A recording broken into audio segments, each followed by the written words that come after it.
Hello नमस्कार good evening दोस्तों, आप सभी का एक बार फिर से स्वागत है हमारे यूट्यूब चैनल द सीरीज 2.0 पर।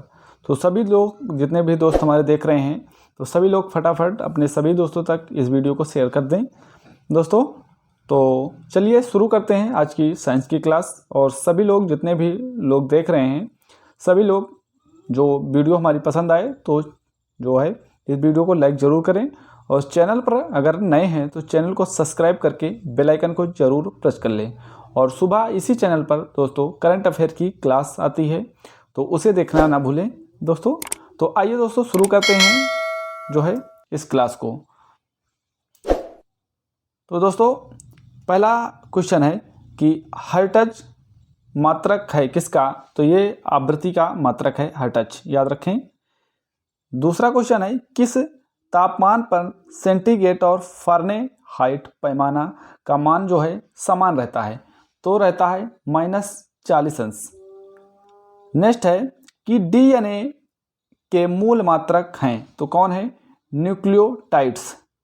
नेक्स्ट है ऊर्जा संरक्षण के नियम का अर्थ क्या है, तो दोस्तों ऊर्जा जो संरक्षण है इसके नियम का जो अर्थ है वो है ऊर्जा का ना तो निर्माण किया जाता है ना किया जा सकता है और ना ही विनाश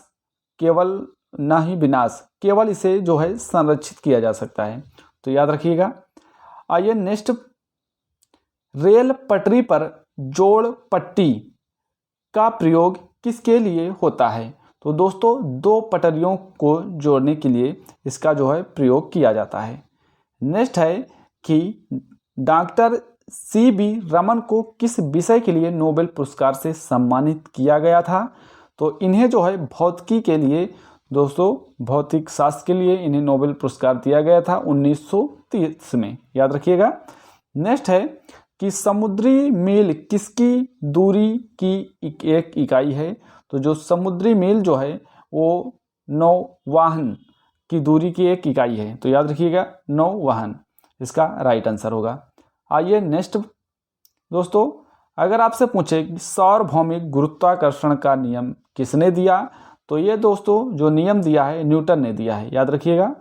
नेक्स्ट है कि फ्राइड का संबंध किससे है, तो फ्राइड का जो संबंध है मेरे प्यारे दोस्तों वो है सांख्यिकी से। नेक्स्ट है कि परमाणु रिएक्टर खाली स्थान को ईंधन के रूप में प्रयोग करता है, तो ये जो परमाणु रिएक्टर है ये यूरेनियम को ईंधन के रूप में प्रयोग करता है, तो यूरेनियम इसका राइट आंसर होगा। नेक्स्ट है कि चंद्र ग्रहण लगता है, कब लगता है दोस्तों, तो चंद्र ग्रहण दोस्तों जो लगता है वो जब पृथ्वी जो है सूर्य और चंद्रमा के बीच में आती है पृथ्वी, तब चंद्र ग्रहण लगता है, याद रखिएगा। आइए नेक्स्ट बात करते हैं, नीला जो है आकाश दिखाई पड़ता है, जो आकाश नीला दिखाई पड़ता है क्यों दिखाई पड़ता है, तो दोस्तों वायुमंडल में अन्य रंगों की अपेक्षा नीले रंग की को अधिक बिखेरता है, तो इसीलिए जो है आकाश नीला दिखाई देता है। नेक्स्ट है कि यातायात बत्ती में लाल रंग का प्रयोग किया जाता है, क्यों, क्योंकि लाल रंग का जो तरंग दैर्ध्य है सबसे जो है अधिक लंबा होता है दोस्तों, ये दूरी तक दिखाई देता है, इसीलिए लाल रंग का जो प्रयोग है दोस्तों वो बत्तियों में किया जाता है, याद रखिए। यातायात जो बत्ती लगी रहती हैं उनमें लाल रंग का प्रयोग इसीलिए किया जाता है क्योंकि ये दूर तक दिखाई देती हैं, क्योंकि सबसे ज़्यादा जो तरंग दैर्ध्य होती है वो लाल रंग की ही होती है। नेक्स्ट है कि एक लैंप की बत्ती में तेल ऊपर चढ़ जाता है, आपने लालटेन देखा होगा, तो तेल जो ऊपर चढ़ता है किस कारण, तो वो करता है केशिकत्व क्रिया के कारण चढ़ता है, याद रखिएगा। आइए नेक्स्ट बात करते हैं दोस्तों, अगर आपसे पूछे कि मृदा विज्ञान किसका अध्ययन है, तो ये जो मृदा विज्ञान जो पेडोलॉजी है ये दोस्तों मिट्टी का अध्ययन है, मृदा का अध्ययन है, याद रखिएगा। नेक्स्ट है न्यूटन के गति के द्वितीय नियम से व्यंजक प्राप्त होता है, तो ये बल का व्यंजन प्राप्त होता है, याद रखिए बल का। नेक्स्ट है कि सौर जगत में बृहत्तम, क्षुद्रतम तथा सर्वाधिक चमकीला ग्रह क्रमशः हैं, तो बृहत्तम जो है वो बृहस्पति है और क्षुद्रतम ग्रह की बात करें तो बुध है और सबसे चमकीला ग्रह की बात करें तो वो शुक्र ग्रह है, याद रखिएगा। नेक्स्ट है कि एंजाइम मूलतः होते हैं तो ये प्रोटीन के बने होते हैं एंजाइम, याद रखिएगा। आइए दोस्तों नेक्स्ट बात करते हैं। अगर आपसे पूछे दोस्तों कौन मानव यकृत का कार्य नहीं है, तो हार्मोन का निर्माण करना जो है ये मानव यकृत का कार्य नहीं होता है, तो ये इसका राइट आंसर हो जाएगा। नेक्स्ट है कि पौधों में प्रकाश संश्लेषण तथा श्वसन के लिए सत्य है। क्या सत्य है तो पौधों में, तो श्वसन से प्रकाश संश्लेषण अधिक तेजी से होता है।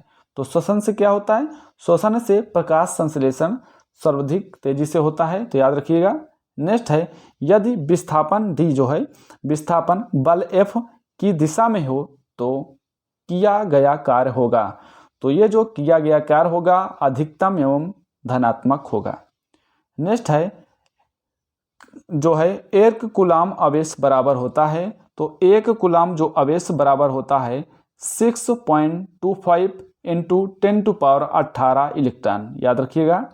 आइए दोस्तों आगे बात करते हैं। नेक्स्ट, किसके कारण आकाश नीला दिखाई देता है? ये क्वेश्चन कई बार भी पूछा है, याद रखिए, और सभी पूछे हुए क्वेश्चन ही आपके इस सीरीज में चलाए जा रहे हैं, तो याद रखिएगा। तो आपसे पूछा है किसके कारण आकाश नीला दिखाई देता है, तो प्रकाश का प्रकीर्णन के कारण जो है आकाश नीला दिखाई देता है।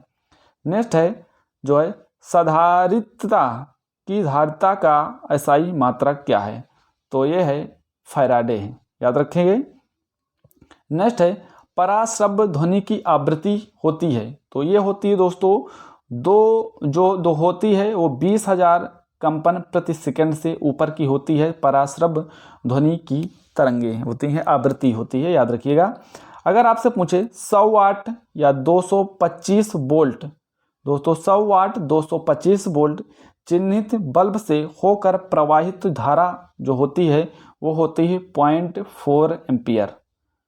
नेक्स्ट है दाब की बीमा क्या है, तो दाब की जो बीमा है वो है ml-1 T-2, ये होती है दाब की बीमा। आइए आगे बढ़ते हैं। नेक्स्ट है अगर आपसे पूछे कि रॉकेट किस सिद्धांत के आधार पर कार्य करता है, तो ये दोस्तों रेखीय संवेग संरक्षण के सिद्धांत पर रॉकेट कार्य करता है। नेक्स्ट है 1 किलो घंटा बराबर होता है, तो 1 यूनिट के बराबर होता है 1 किलोवाट घंटा। नेक्स्ट है एक अभिसारी लेंस की फोकस दूरी है, तो अभिसारी जो लेंस होता है इसकी फोकस दूरी जो होती है वो चिन्ह में धनात्मक होती है। नेक्स्ट है रडार निकाय खाली स्थान का प्रयोग करता है, तो ये जो है विद्युत चुंबकीय तरंगों का प्रयोग करता है, याद रखिएगा। आइए दोस्तों नेक्स्ट बात करते हैं यहाँ पर कि आपसे पूछे कि विद्युत चुंबकीय तरंग एक प्रकाश तरंग के वेग हैं, तो ये दोनों बराबर हैं, तो याद रखिएगा। नेक्स्ट है कि एनीमोमीटर का प्रयोग किया जाता है, तो एनीमो जो मीटर है इसका प्रयोग किया जाता है पवन का वेग मापने में। नेक्स्ट दोस्तों विद्युत रोधी माइका का परावैद्युत गुणांक क्या है, तो इसका जो परावैद्युत गुणांक होता है वो 6.7 होता है। नेक्स्ट है जिप्सम का रासायनिक नाम क्या होता है, तो जिप्सम इसका रासायनिक जो नाम होता है कैल्शियम सल्फेट होता है। नेक्स्ट है आपेक्षिक आर्द्रता को मापने के लिए किस उपकरण का प्रयोग किया जाता है, तो हाइग्रोमीटर का उपयोग किया जाता है आपेक्षिक जो है आर्द्रता को मापने के लिए, याद रखिएगा मेरे प्यारे दोस्तों। नेक्स्ट है अगर आपसे पूछे कि निकट दृष्टि दोष का सुधार किया जा सकता है, तो कॉन्केव लेंस या इसे बोलते हैं अवतल लेंस द्वारा। नेक्स्ट है शरीर में खाली स्थान के अधिक के कारण दिल का दौरा पड़ता है, तो किसके कारण होता है, कोलेस्ट्रॉल के अधिकता के कारण जो है शरीर में दिल का दौरा पड़ता है। नेक्स्ट है कि गोबर गैस प्लांट में कौन सी गैस उत्पन्न होती है, तो गोबर गैस प्लांट में जो मीथेन गैस उत्पन्न होती है, याद रखिएगा। नेक्स्ट है कि पृथ्वी सूर्य से प्रचुरतम मात्रा में ऊर्जा किस रूप में प्राप्त होती है, तो पृथ्वी सूर्य से जो प्रचुरतम मात्रा में जो ऊर्जा प्राप्त होती है वो अवरक्त तथा ताप ऊर्जा के रूप में प्राप्त होती है, दोस्तों याद रखिएगा। नेक्स्ट है कि अगर आपसे पूछे कि इलेक्ट्रॉन की खोज किसने की, तो इलेक्ट्रॉन की जो खोज की थी जे थॉमसन ने की थी। नेक्स्ट है कि किस पिंड का गुणधर्म जो विश्व में अपनी स्थिति में स्वतंत्र है, तो वो है संहति। याद रखेंगे। नेक्स्ट है कि ग्रेनाइट किस में पाया जाता है, तो आग्नेय शैल में पाया जाता है ग्रेनाइट। नेक्स्ट है मनुष्य जब सांस लेता है तो औसतन कितना शोर होता है। औसतन शोर की बात की है तो सांस लेने में होता है 0.5 डेसिबल होता है। याद रखिएगा दोस्तों। नेक्स्ट है कि अगर आपसे पूछे कि उद्योगों में प्रयुक्त रसायनों का प्रचुर स्रोत है, तो होता है कोल तार। नेक्स्ट है सामान्य विद्युत बल्ब में भरा जाने वाला गैस कौन सा है, तो वो है नाइट्रोजन और आर्गन। नेक्स्ट क्वेश्चन है कि भविष्य का ईंधन कौन सा है, तो वो बोलते हैं भविष्य का ईंधन हाइड्रोजन को। नेक्स्ट क्वेश्चन है कि प्रकाश संश्लेषण में किसका ऑक्सीकरण होता है, तो जल का ऑक्सीकरण होता है प्रकाश संश्लेषण में। नेक्स्ट क्वेश्चन है कि विज्ञान की वह शाखा जो जीव और वातावरण के बीच संबंध को बताती है, वह कहलाती है दोस्तों पारिस्थितिकी। याद रखिएगा। आइए दोस्तों बात करते हैं आज का लास्ट क्वेश्चन। अगर आपसे पूछे कि मुंह तक पानी से भरे गिलास के अंदर जब तैर रहे बर्फ का टुकड़ा पिघलता है, तो क्या होता है।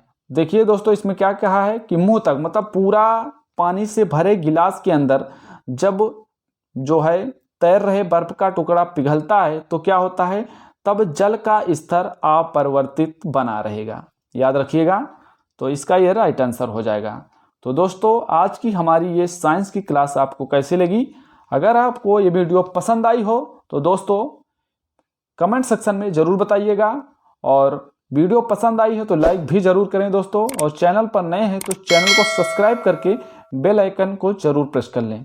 तो दोस्तों इसी के साथ मिलते हैं नेक्स्ट वीडियो में। आज के लिए जय हिंद, जय भारत।